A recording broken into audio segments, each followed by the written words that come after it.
Carl Jung once wrote something that should make every single one of us uncomfortable. He said, "The meeting of two personalities is like the contact of two chemical substances. If there is any reaction, both are transformed."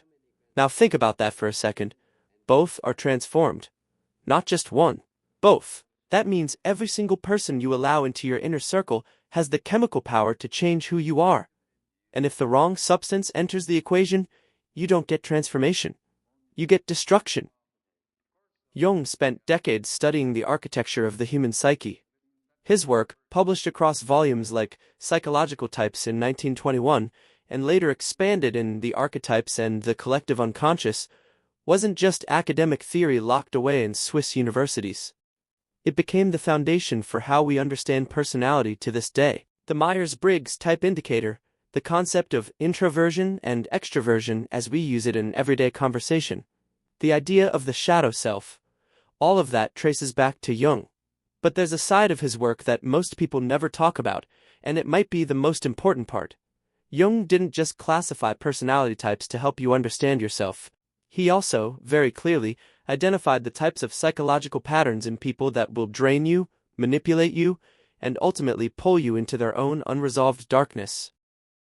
Now, before we go any further, if you've ever felt emotionally exhausted after spending time with someone, and you couldn't explain why, this video is going to give you the framework to finally understand what's happening.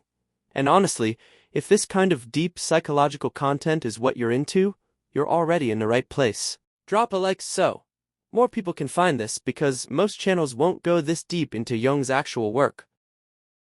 What we're going to break down today are 4 personality patterns that Jung described across his writings. Patterns that, once you learn to recognize them, you'll start seeing everywhere, in your friendships, in your workplace, maybe even in your family. And the goal isn't to demonize anyone. The goal is to protect your psychological energy, because Jung was absolutely clear: if you don't consciously choose who influences your psyche, your unconscious will choose for you. And it rarely chooses well. The first personality type Jung warned about is what we can call the eternal victim, the person who has weaponized their own suffering. Now, Jung never used that exact label, but in his clinical work, extensively documented in 2 essays on analytical psychology, published in 1928, he described a pattern he saw repeatedly in patients and in the people surrounding them. He observed individuals who had become so identified with their wounds that suffering had become their entire identity. Jung wrote about how certain people unconsciously refuse to engage with their shadow, the parts of themselves they don't want to face, and instead project all of their inner conflict outward as perpetual victimhood. Here's what makes this type so dangerous. They don't come at you with aggression, they come at you with pain. And because most decent human beings are wired for empathy, you feel compelled to help. You listen. You support. You sacrifice your own time, energy, and emotional bandwidth. But nothing ever changes. No amount of help is enough, because their suffering isn't a problem to be solved. It's an identity to be maintained. Jung described this as a form of psychological inflation.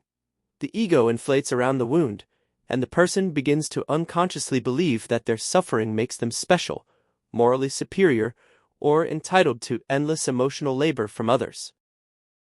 A 2017 study published in the journal Personality and Individual Differences by researchers Chien, Strachek, and Aquino actually identified a measurable personality construct they called Tendency for Interpersonal Victimhood, or TIV. They found that individuals high in this trait displayed a persistent need for recognition of their victimhood, moral elitism, a lack of empathy for others' pain, and this is the critical one, a pattern of rumination that keeps them locked in a cycle of grievance.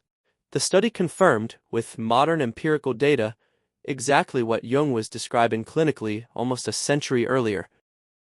If you keep someone like this at the center of your life, you will slowly become their emotional hostage.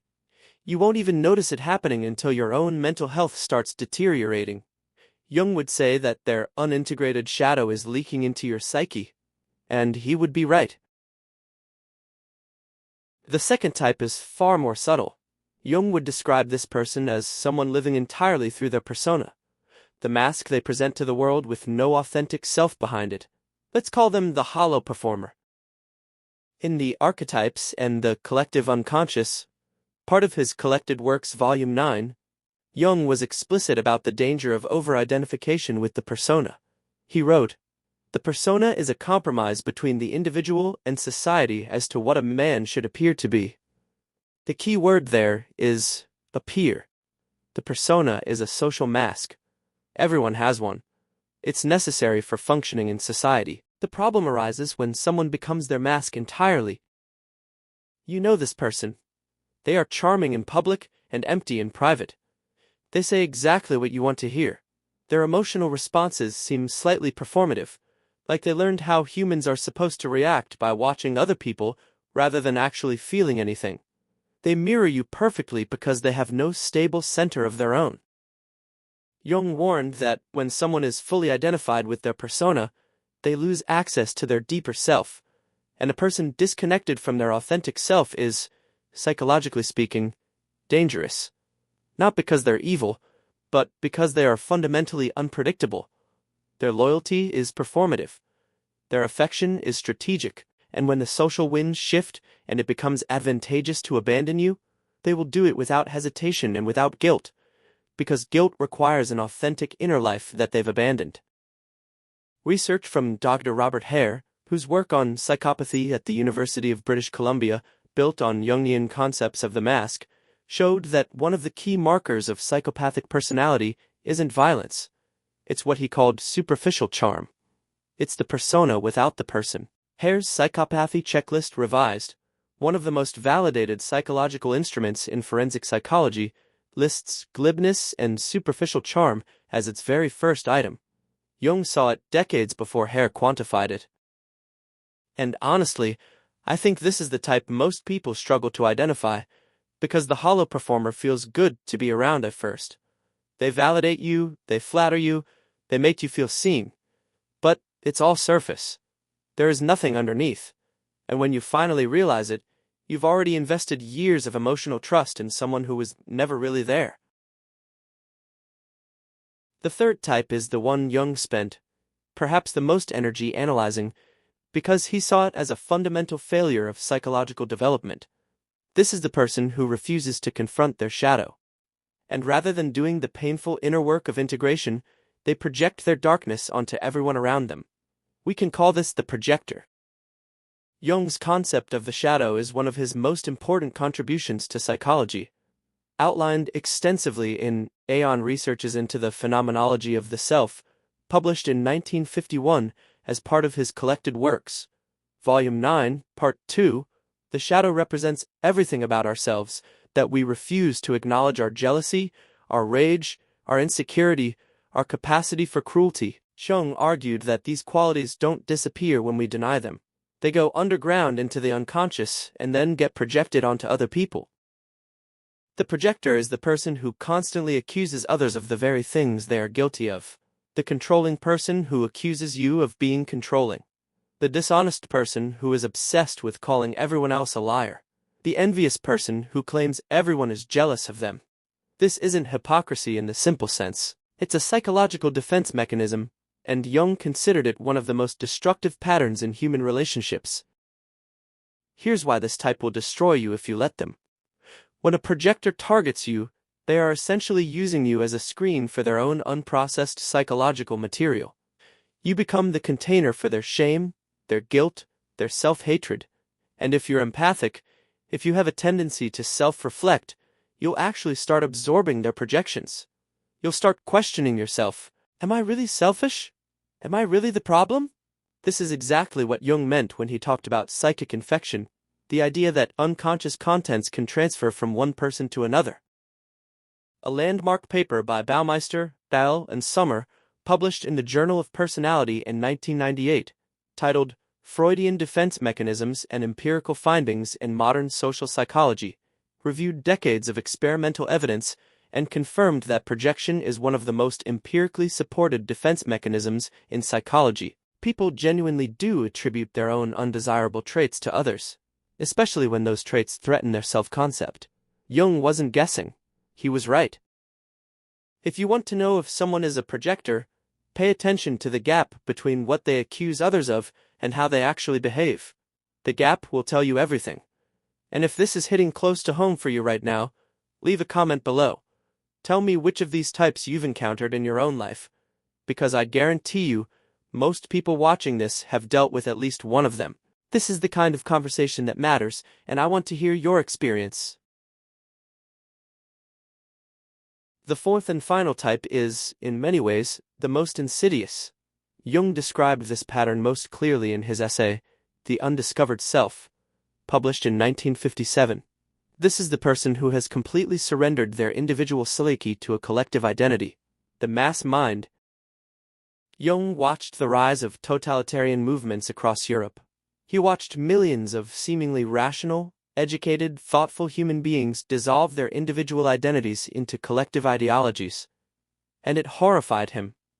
He wrote, "The larger the crowd, the more negligible the individual becomes." But he wasn't just talking about politics. He was talking about a psychological type A person who has abandoned the terrifying responsibility of thinking for themselves, and has instead merged with a group identity so completely that they can no longer distinguish their own thoughts from the group's dogma. This person doesn't have opinions. They have allegiances. They don't evaluate ideas based on evidence or reason. They evaluate ideas based on whether those ideas come from inside their group or outside it. Inside equals true. Outside equals threat. Jung called this participation mystique, a term he borrowed from anthropologist Lucien Lévy-Bruhl to describe the primitive psychological state where the boundary between self and group dissolves entirely. And I think this might be the most relevant type for the time we're living in right now. Social media has essentially industrialized the mass mind. It has made it easier than ever to surrender your individual thought process to an algorithmic tribe. A 2014 study published in the Proceedings of the National Academy of Sciences by Kramer, Guillory, and Hancock. The famous Facebook emotional contagion experiment demonstrated that emotions can be transferred at scale through social feeds without any direct personal interaction. Jung's concept of psychic contagion, which many dismissed as metaphorical, turned out to be literally programmable. The reason the mass mind will destroy you is not that they'll attack you with original arguments. It's that they will enforce conformity with the relentlessness of someone who has nothing else. Their group identity is all they have. If you threaten it by thinking independently, by asking uncomfortable questions, by refusing to repeat the approved language, you become their enemy, not because you've done anything wrong, but because your independence is a mirror that reflects back their own psychological surrender, and that reflection is intolerable to them.